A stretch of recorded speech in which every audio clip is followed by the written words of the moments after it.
Tôi chỉ hở xa có một con, chỉ sợ chia con rồi cũng ngu ý bia. Có thìa vô tua cứ sợ nhỏ riêng. Tôi sợ nhỏ đời có sổ mòn.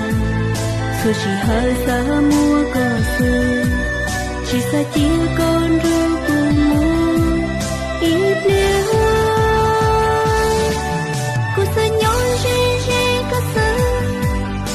Có lỡ chỉ mua lạnh từ ủa cố yêu lông bao lý có lắm.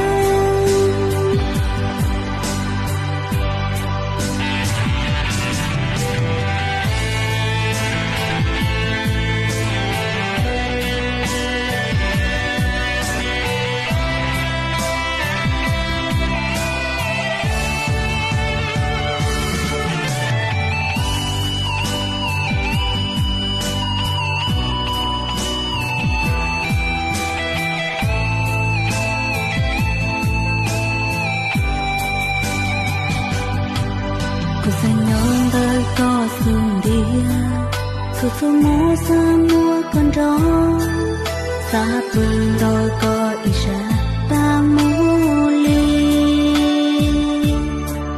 Cú sa nhon riêng nó có lúc lời thiêng. Cú sa nhon đời có sầu mòn, cứ chỉ hơi sa mua có sương, chỉ sa chia con rồi.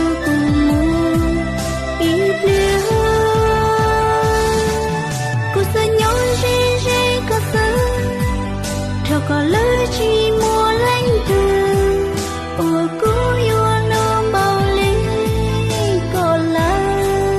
Ủa cố yêu lông bao lý có lắm.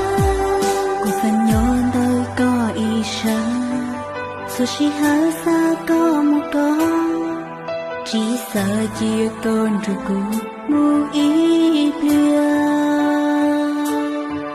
Có thìa vô tua cũ sợ nhỏ riêng.